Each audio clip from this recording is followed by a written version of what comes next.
जगन्नाथ सांग माने my kitchen में सुनते चैनल को आपण मानको बहुत बहुत स्वागत। आज मैं आपन को पई पाଳ छतु तरकार रेसिपी आंची जहाकू कि आपण गरम गरम भात रुटी पराठा पूरी चकुड़ी सब सहित खाइबा को बहुत बढ़िया टेस्टी लगिबो सांग माने। ताले लेट न करके चलंत यार रेसिपी जानिबा। रेसिपी टी जति आपण मानको भल लागछि नियति लाइक करिवे सांग साथी मो रिलेटिव मानको शेयर करिवे। जदि चैनल के पछन सब्सक्राइब करनांती ताले सब्सक्राइब कर देबे एवं सब्सक्राइब बटन पाखे थिबा छोट बेल आइकन को प्रेस कर देबे जहाँद्वारा मोर सब नुआ वीडियो नोटिफिकेशन आपन पाखे सर्वप्रथमे पहुँच पार।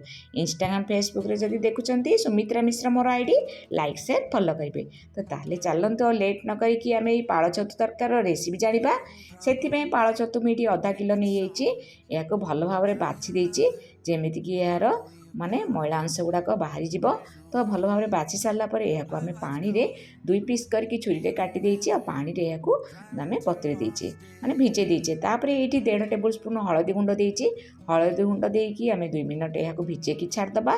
तापर यह 4 ରୁ 5 थर भल भाव में हाथ में मक्चिकी वाश करवा।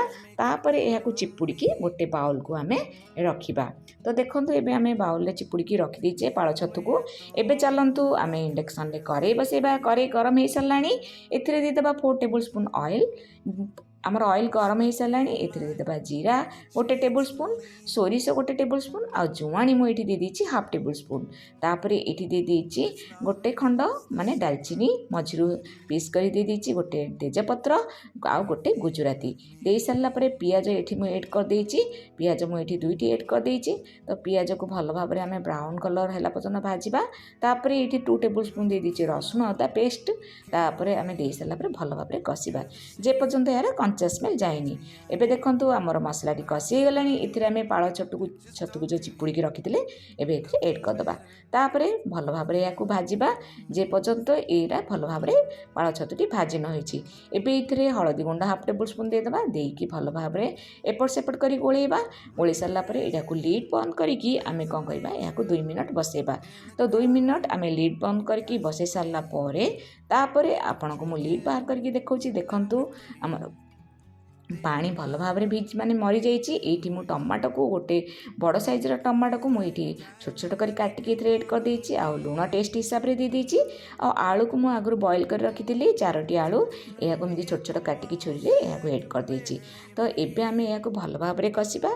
तो आलू सहित आम मसलाटी जमी मिसीज। ये मु देखंतु मीट मसला नहीं जाइए। मीट मसला गोटे पैकेट नहीं आप चाहिए ये माने चिकेन मसला भी एड करेंगे। तो मीट मसला मुझे गोटे बड़ टेबल स्पून रे 1 टेबल स्पून दे देछि देकी भल भाव में आम या कषि देचे। तो देखंतु एमिति 3 ରୁ 4 मिनट आपण कौन करेंगे ना एमती भल भाव में कषिबे। आ कषि सारा पर ये मु दे देछि Kashmir red chilli powder colour भल कलर हवापाई।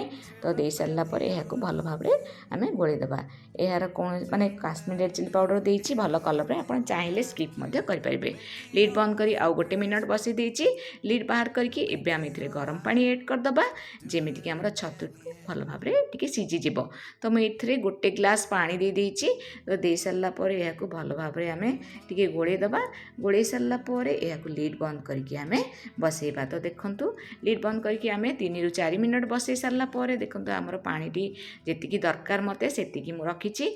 और 1 मिनट पर आमर प्रस्तुत हेतिबा पाळ छतु तरकारी। जय जगन्नाथ। धन्यवाद।